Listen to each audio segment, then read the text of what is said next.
देखिए, मेरा व्यू यही है कि आज थोड़ा-सा अगर आप चाहें तो प्रॉफ़िट बुक कर लें, क्योंकि एक बड़ी रैली हो चुकी है और ये रैली हमने अप्रोच की थी करीब 24,100 से। 24,100 से 25,200, 25,250, 1,100 पॉइंट की 12 दिन की वन वे रैली हो चुकी है। थोड़ा-सा मार्केट कंसोलिडेट कर जाए तो कोई बुराई नहीं होगी। इन लेवल्स पर रिस्क रिवॉर्ड फ्रेश एंट्री का नहीं है एक्चुअली। फ्रेश एंट्री के लिए अब आपको 24,700 से 24,800 तक का मुझे लग रहा है वेट करना पड़ेगा।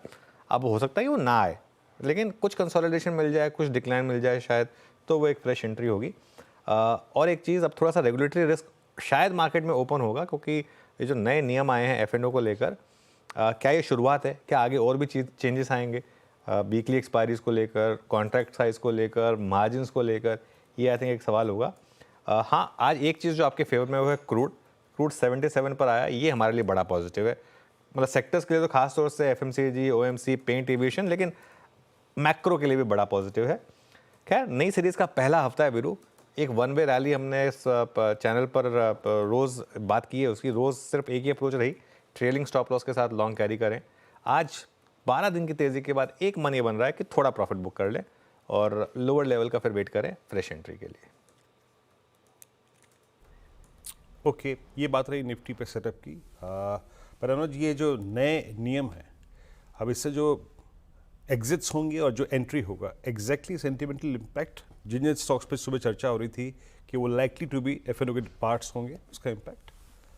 बिल्कुल, देखिए वीरू, क्या है ना, ये बेसिकली आपके जो नया सर्कुलर है, ये स्टॉक स्पेसिफिक इम्पैक्ट है अभी, क्योंकि जो एग्जिस्टिंग स्टॉक्स हैं उनमें रिवीजन होगा और जो स्टॉक्स नहीं हैं उनमें से कुछ स्टॉक्स एंट्री करेंगे।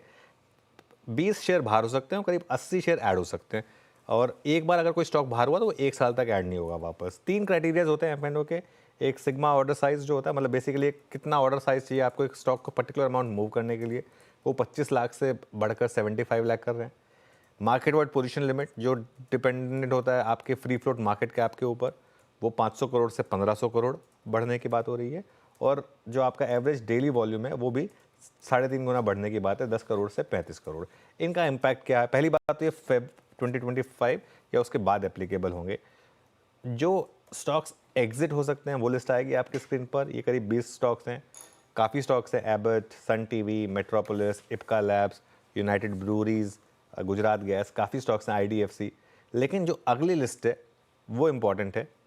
कौन से स्टॉक्स एंटर करेंगे, उसमें खास तौर से पहले 3 नाम, जियो फाइनेंशियल, जोमेटो और एवेन्यू सुपरमार्ट, इस लिस्ट पर ध्यान रखिए।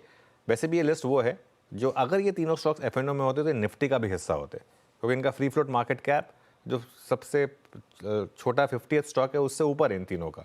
तो इसके लिए ये एक लिस्ट पर ध्यान रखें। कुछ डिफेंस स्टॉक्स हैं, कोचिन शिपयार्ड है, मजगांव डॉक है, एक आध अदानी ग्रुप के स्टॉक्स हैं, तो उन पर ध्यान रखिएगा। लेकिन जैसा मैंने कहा, ये स्टॉक स्पेसिफिक है।